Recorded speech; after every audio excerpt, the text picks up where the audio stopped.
पहला सुझाव है put all land and property records of India on blockchain.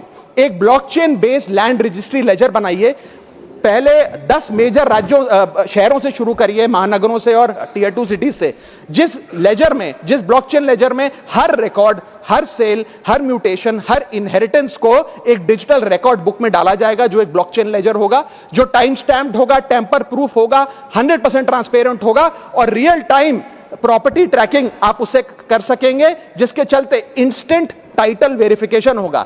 आज सर हमारा जो रियल एस्टेट का लैंड एंड प्रॉपर्टी रिकॉर्ड का जो बाजार है उसमें अटर कियोस है। कियोस इसलिए है कि लोगों को रजिस्ट्रार के दफ्तर के बाहर धक्के लग रहे हैं, दलालों ने उन अफसरों पे पूरी तरीके से कब्जा किया हुआ है, प्रॉपर्टी टैक्स में चोरी होती है, सर्कल रेट को एक्सप्लॉइट करके कैश में प्रॉपर्टियां खरीदी जाती हैं, फर्जी कागज, कब्जे, टाइटल डिस्प्यूट, न जाने क्या क्या चल रहा है, जिसके चलते आज 66% of India civil disputes are land disputes. 45% of properties lack clear title in India.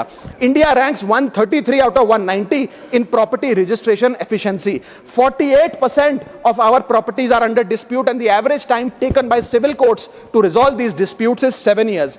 And 6.2 crore property documents are pending digitization. वो तहसीलदार के दफ्तर में पड़े या रजिस्ट्रार के दफ्तर में, उनका डिजिटाइजेशन अभी तक नहीं हुआ। इन सारी बीमारियों का एक ही दवा है, that is national blockchain registry, जिसके चलते प्रॉपर्टी डिस्प्यूट समाप्त होंगे, मिडिल क्लास की वेल्थ अनलॉक होगी क्योंकि वे और ब्याज पे पैसा ले पाएंगे, प्रॉपर्टी टैक्स की कंप्लायंस बढ़ेगी और रीट्स जैसे इन्वेस्टमेंट व्हीकल्स को ब्लॉकचेन वेरीफाइड टाइटल मिलेंगे, उसमें भी बढ़ोतरी देखी जाएगी। इसी के साथ साथ सर दुनिया के कई देशों ने इसे लागू कर दिया है। स्वीडन में यह लागू है, जहां पर एक दिन में आप प्रॉपर्टी का ट्रांजैक्शन कंप्लीट कर सकते हैं, वहां डिस्प्यूट रेट 2% है। जॉर्जिया में है, जहां 3 दिन में प्रॉपर्टी का ट्रांजैक्शन खत्म हो जाता है, डिस्प्यूट रेट 1% है। और यूएई में है, जहां 10 मिनट में आप अपनी प्रॉपर्टी खरीद बेच सकते हैं, वहां डिस्प्यूट रेट 1% से भी नीचे। और वहां हिंदुस्तान में प्रॉपर्टी बेचनी हो तो 2 से 6 महीने लगते हैं और 48% डिस्प्यूट रेट है।